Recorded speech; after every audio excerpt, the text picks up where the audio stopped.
Good evening, ladies and gentlemen, and thanks for taking another rendezvous. This is the English newscast, our top stories.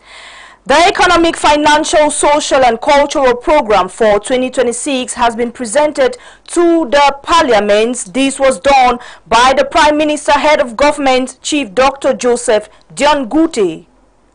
And members of Impact Ladies Association in Douala are actively engaging in raising awareness amongst women on strategies to combat violence against their genre. And a tense football managerial atmosphere weighs in Cameroon, and prior to the FECAFOOT Executive General Assembly scheduled for November, football fans are expecting peace to reign. Those were our top stories. Details in a jiffy.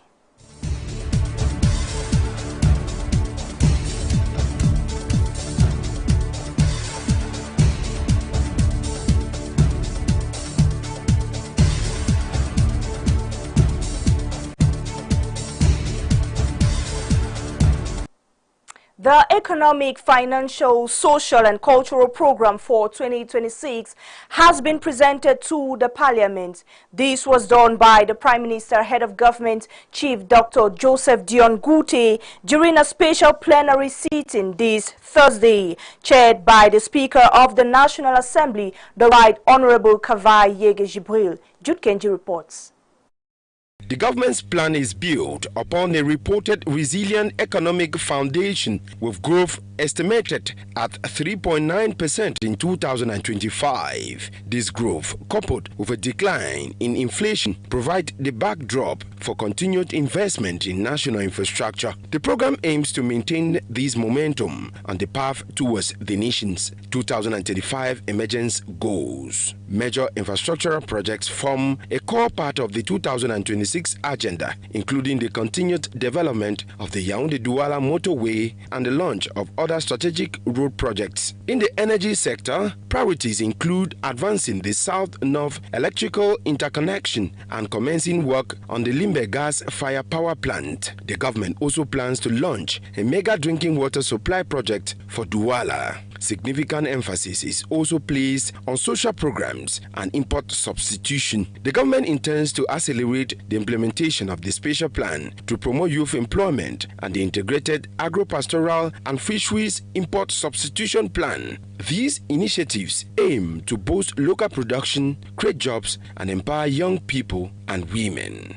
It should be noted that the 2026 program aligns with the vision of the head of state aiming to foster a united, stable, and prosperous Cameroon. The government's plan will now be subject to examination and adoption by the honorable members of parliament, who will decide on its final approval. The government's economic, financial, social and cultural program of the year 2026 was presented by Prime Minister Joseph Dion Gute during a plenary chaired by the Right Honorable Speaker of the National Assembly, Kavai Yege Jibril. The Network of Parliamentarians for Sustainable Management of Forest Ecosystem in Central Africa, dubbed REPAIR, has organized a session to assess the progress of land policy. This was during a ceremony chaired by the first Vice President of the National Assembly, Honorable Hilarion Eto. Jude Kenji once more. The Parliament Government Dialogue on Land Governance in Cameroon took place this Thursday, 27th November 2025, during a plenary sitting chaired by the first Vice President of the National Assembly, Honorable Hilarion Eto. The session was held in the presence of the representative of the Minister of State Property, Surveys and Land Tenure, the coordinator of the Network of Parliamentarians for the Sustainable Management of Forest Ecosystems in Central Africa, REPAIR Cameroon. The dialogue is aimed at assessing the progress of the land policy reform process and to encourage the consideration of proposals put forward by members of Parliament. We intend to put into place all of our proposals that were placed on the table in the last meeting in Bankomo here in Yaoundé, and of course all the materials that we have been working with since 2013.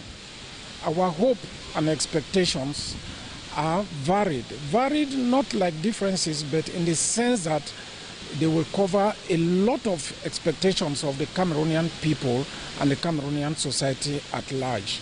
In that way, therefore, we hope to see a new picture that will come along with the reforms that were put in place. Substantive results are expected from the proceedings. We intend to see the issuance of land documents, simplified procedures. We intend to see a reactivated process of acquisition of lands. We intend to see the protection of the rights of the women and, of course, the younger generation of Cameroonians who were barred from acquiring land documents. We expect also to see the involvement of local communities in the management process. It should be noted that the dialogue will be based on an interactive approach, alternating between presentations and discussions in plenary sessions, committee work, and sessions for formulating proposals for the reform. Suggestions will be formulated to accelerate the reform and ensure the effective implementation of proposals supported by parliamentarians. The Minister of Basic Education, Professor Laurent Serge Etundingwa, has received a warm welcome from parliamentarians who congratulated him upon his election to UNESCO Executive Board. This was during a courtesy visit this November 27, 2025. Mimi Tiobo tells us more. There were 12 members of the Committee on Education, Vocational Training and Youth who were receiving an audience by the Minister of Basic Education, Professor Laurent Serge Etundingwa, this Thursday, 27, 2025, at his cabinet to congratulate the minister as he was elected the chairman of the National Commission for UNESCO Board in Cameroon on November 7, 2025. We have come here to congratulate the Minister of Basic Education for being elected as a member of the Executive Committee of UNESCO. UNESCO being the body of education. And during the swearing in of the head of state, you remember he laid a lot of emphasis on youths, and it's all about education, bringing up children, and so on and so forth. We came today to appreciate him because if he's been elected as a member of the Executive Committee, is because of the outstanding performances and the work he has been doing. The parliamentarians expressed their satisfaction of work done so far by the Minister of Basic Education, Professor Laurent Serge Etundingwa, appointed as representative of Cameroon to UNESCO Executive Board, which manage all educational issues globally, while tabling some recurring problems which are being faced in school milieus. As a people's representative, we have heard a lot about parents complaining on numerous books that little children they carry in nursery school, in primary school, they have a big bag of 10 books and so on. We are here to moderate that. And we are happy that during his tenure of office as he's on, he's been listening to us because we have been, intervening and talking on behalf of the parents on their complaint. And he's been having a listening ear to ensure that there's moderation in the book list and to avoid changing the book list very frequently. So today has been a great day for the Education Committee and for the National Assembly. Being the people's representative, we hear, we talk, and we improve, and we talk on their behalf.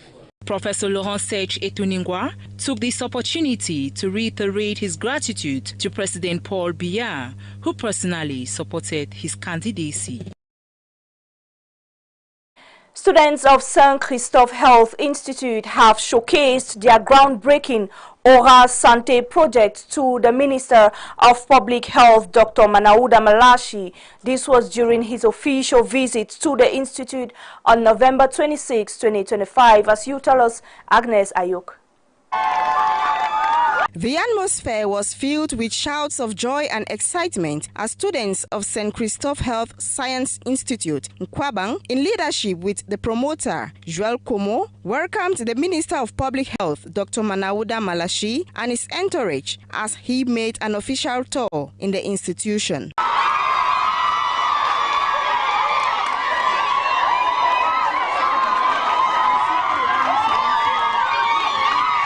The event, which took place on November 26, 2025, marks a significant moment for the students to present their Aura Santé project. The Aura Santé project is a groundbreaking initiative aimed at enhancing communication skills among health students and professionals. The project is designed with several key objectives: to train health students to confidentially address audiences, to equip healthcare professionals with the skills needed to communicate effectively with patients, and equally to promote accessible online training resources for the general public, a project which the minister termed satisfactory. I'm here in St. Christophe today, and I see the infrastructure, I see all of the equipment. I mean, I'm very satisfied, and I want just to encourage him to go forward and to strengthen what can be strengthened. Dr. Manawuda Malachi expresses great appreciation for the innovative efforts of the Institute and underscores the importance of communication in healthcare. His visit does not only serve to strengthen the relationship between the Ministry of Public Health and educational institutions, but also inspires the students to continue striving for excellence in their future careers.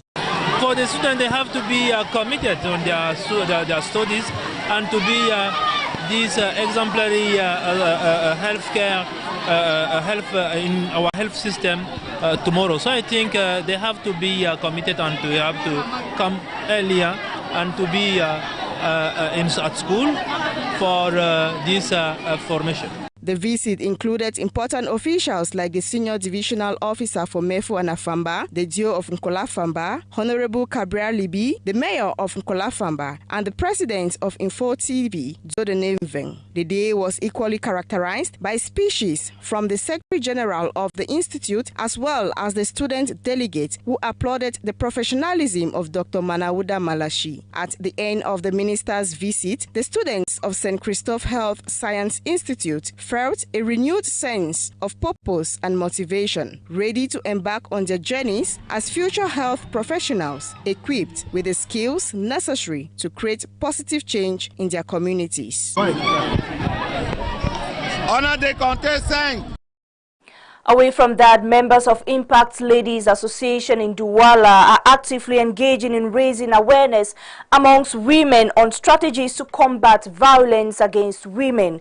Their effort aims at empowering individuals with the knowledge and resources to help eliminate this issue in the society. Let's watch.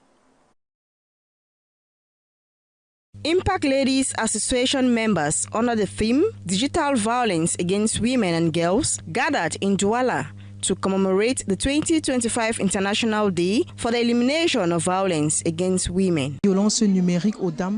Digital violence against women, because today it is a form of very subtle violence that women live, but they don't even realize that it is a form of violence. There is a study that shows we already count 38 women who are victims, while there are 86 who are witnesses. We see women nudes on Facebook because they were victims of sexual harassment and they did not respond. It is very important that women and girls are informed about this so they can build defense mechanisms on how to deal with such violence. The event kicked off with a series of engaging sporting activities held at the explanade of the Douala General Hospital. During the gathering, participants had the opportunity to learn essential self-defense techniques to empower themselves. The program featured presentations discussing the causes and consequences of violence, encouraging women to break their silence and share their experiences. Self-defense techniques are very important. We are not saying go attack, but how to defend yourself is very important, because sometimes when people cannot reach you on social networks, they will use techniques to block you. So we are trying to understand how to defend ourselves in the face of the offensive.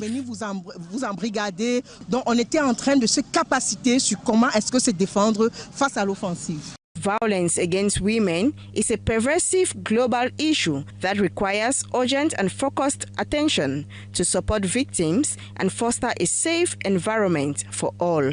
Les statistiques qui nous viennent de l'OMS et the statistics that come to us from the WHO and also from the UN, women are in the state of 54% of women in the world who are the subject of sexual violence. Also, we have 38% of femicides in the world, and we will be able to reach 1.4% of mutilated women worldwide. Our main objective is to spread the information to allow women to get out of their silence, to be able to speak and tell them that they are not alone.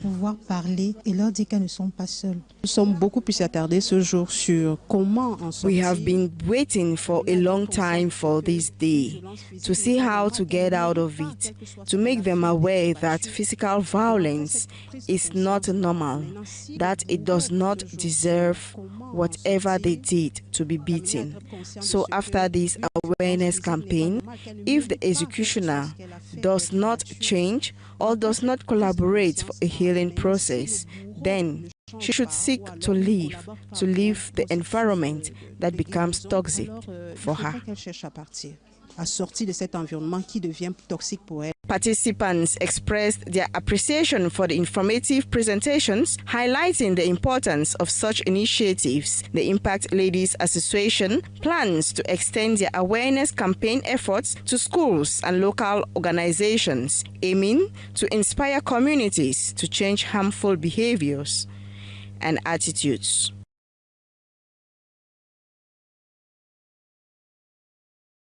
And a 3-day workshop that brought together women from the Lekki division draws its curtains at the Okolarora Women Center. Participants are expected to put into practice the knowledge they acquired in politics, entrepreneurship, and other fields. Phillips Enchi reports.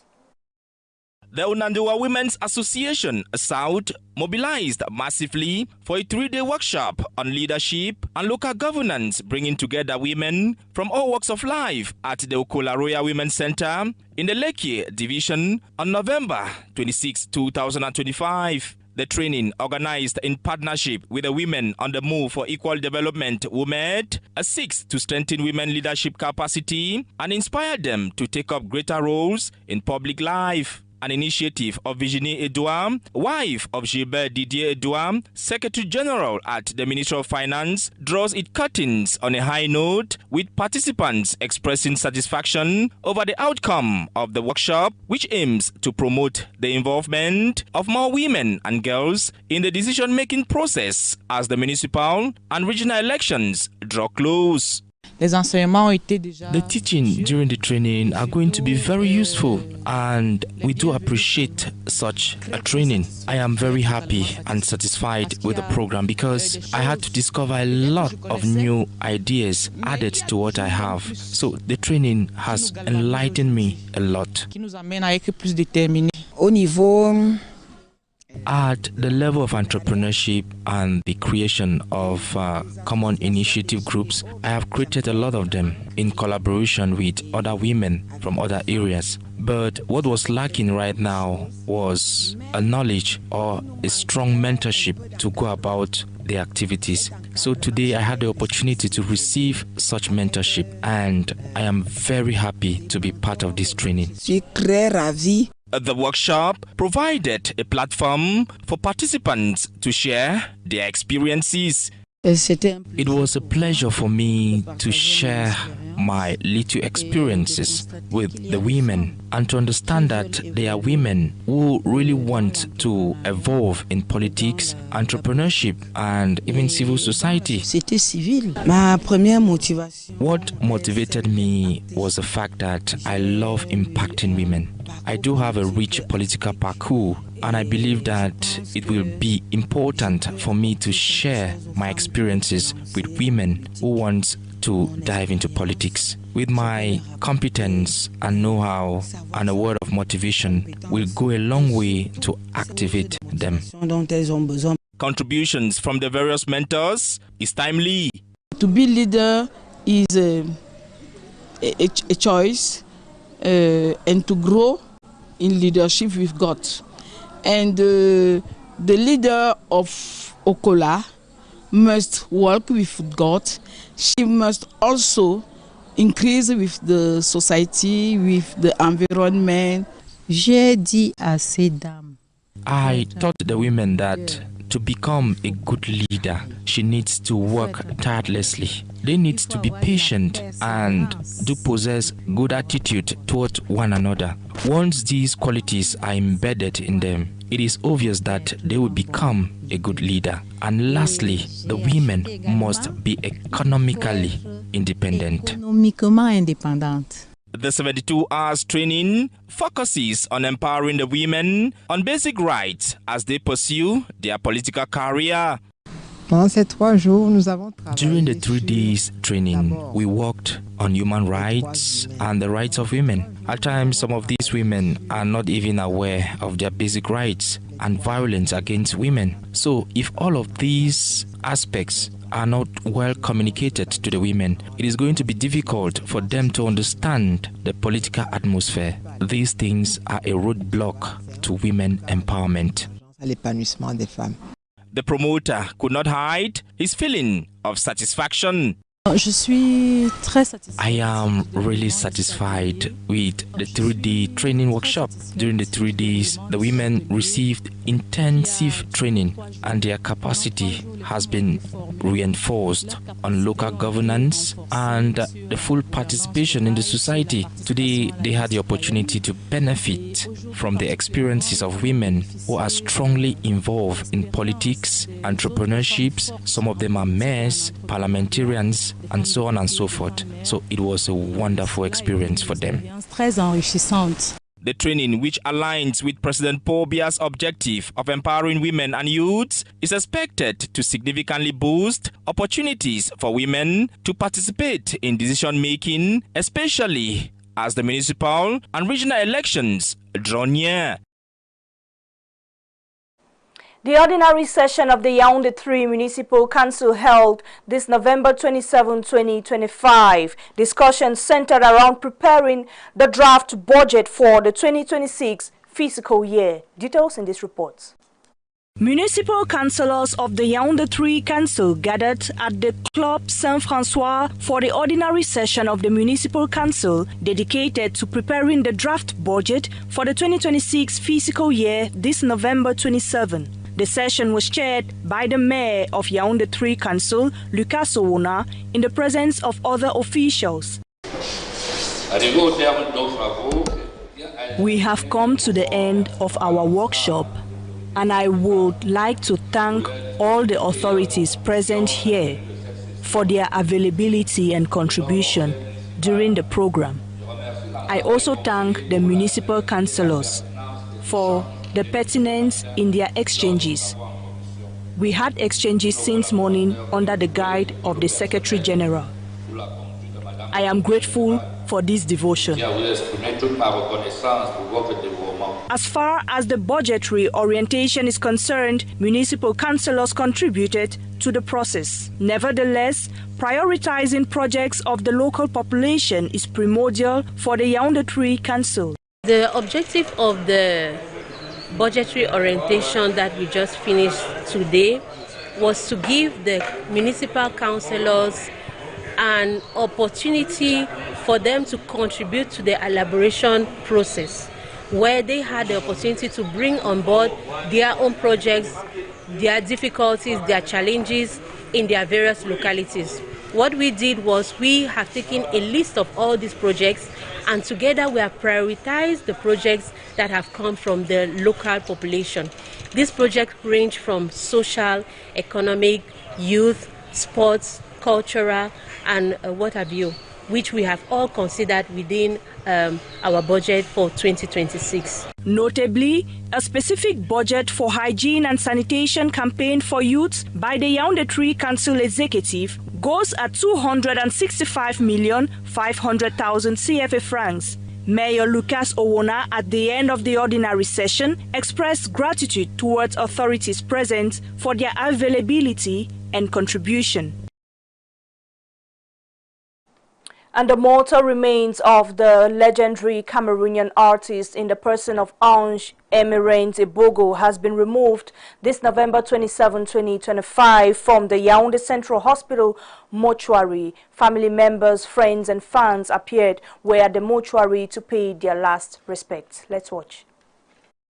A quiet crowd gathered early this Thursday morning at the Yaoundé Central Hospital mortuary to witness the removal of the mortal remains of legendary Cameroonian artist Ange Emerant Ebogo, marking the beginning of his funeral rites. The emotional ceremony drew family members, fans, including the minister delegate at the presidency in charge of defense, Joseph Betty Asomo, all united in paying their final respects to the cultural icon. It was a gathering bound by grief, admiration, and profound gratitude for a man many considered one of Cameroon's greatest musical storytellers. Emotions filled the air as the casket emerged, carried with solemn, measured steps. Family members, fans, and loved ones, some in tears, stood shoulder to shoulder as a choir's soft, mournful melodies echoed across the hospital grounds. It was a deeply moving moment, marking the beginning of Ange Emerant Ebogo's final journey and reflecting the lasting impact of a life lived in melody and meaning.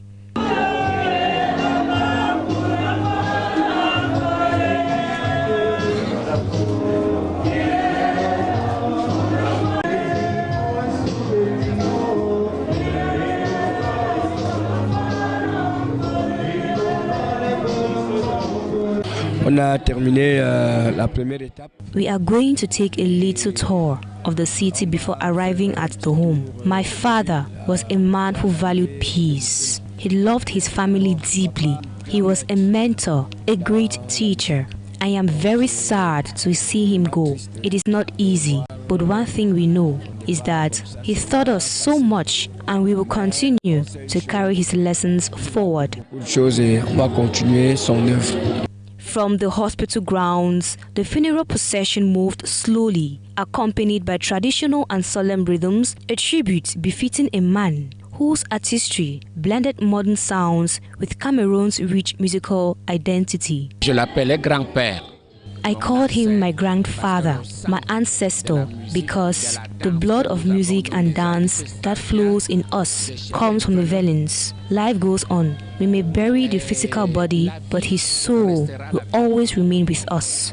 In all the works that God granted him, these works will continue to live on, especially for the new generation of Cameroon. Our children, our grandchildren, and generations to come will always hear his voice, the voice of education. His music was not just music, it was educational, a music that spoke to the human being, to the spirit, to the soul. Some artists also reflected on the profound legacy he leaves behind. He taught me how to sing. He never treated me like a child. I may be a Bamileke, but he was a Wondo. When he got married, he invited me. And when I got married, I invited him. So if I am here today, it is an honor for me. The first thing is that the Cameroonian Music Library has lost something significant. A branch of our cultural heritage has been destroyed. This impact is very strong for us. We are saddened. We feel orphaned. Our library has lost a part of its roots. We love you. The remains of legendary artist Ange Emerant Ebogo, who passed away at the age of 73 on August 27, 2025, after a prolonged illness, were honored in a solemn ceremony today. Following the funeral rite, his body was taken in procession through parts of the city in Yaoundé, where admirers paid their final respects. He will be laid to rest tomorrow in his native village of Olangina. Family members, fans and colleagues remembered him as a modest and humble man who sustained himself through farming and musical performances. They say he will forever be celebrated for his unmistakable voice, his soul-stirring melodies, and the rich cultural legacy he leaves behind.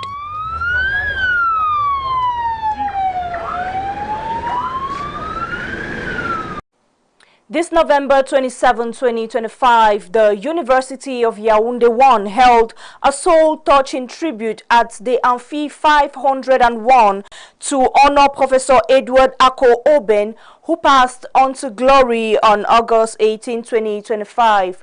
Eulogies from colleagues and the Secretary General at the Ministry of Higher Education highlighted his profound interest in academics. Let's watch.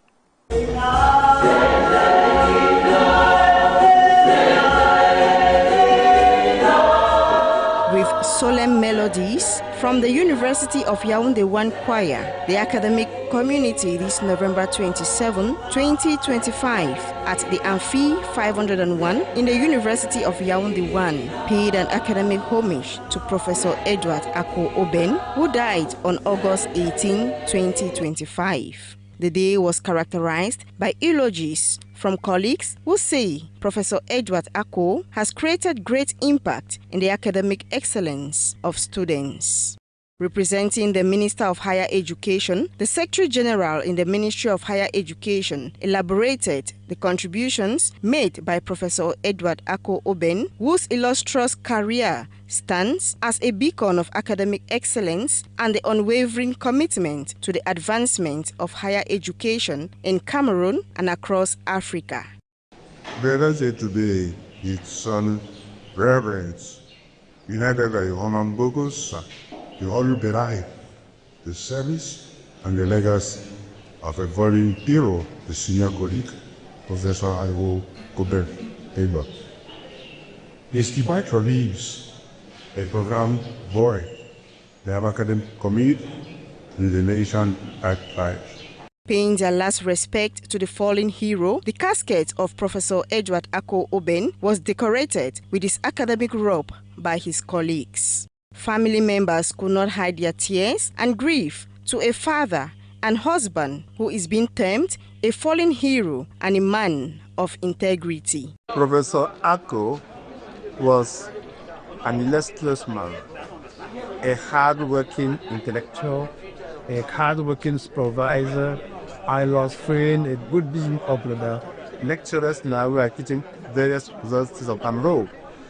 He supervised more than 20 university theses, and at the same time many master degree theses, and all these students have become they are employed in various universities, including Cameroon. Professor Edward Ako Oben was born on May 18, 1951 in Osing Village, Umojok Subdivision, Manu Division, in the southwest region of Cameroon. He was married to Ray Kari Ako, whom they were blessed with 5 children. Professor Edward Ako Oben obtained his PhD in Comparative Literature in 1982 at the University of Illinois, USA. He held the post of a vice-rector in the University of Yaoundé 1 from 1997 to 2003, the rector of the University of Maroua from 2008 to 2017, among other posts of responsibility. Professor Edward Ako Oben leaves behind his wife, children, family members, colleagues, friends, and the academic community in general to mourn him. May his soul rest in peace.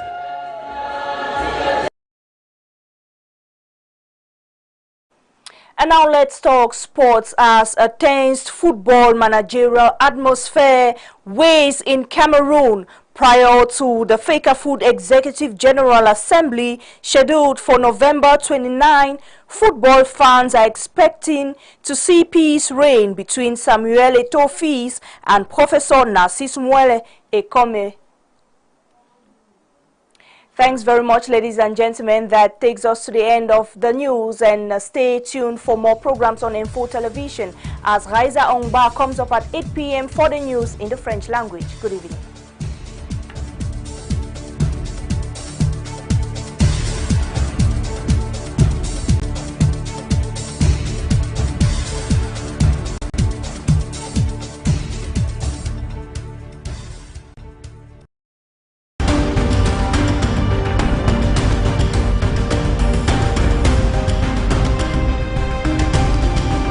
Renaprof offre Masso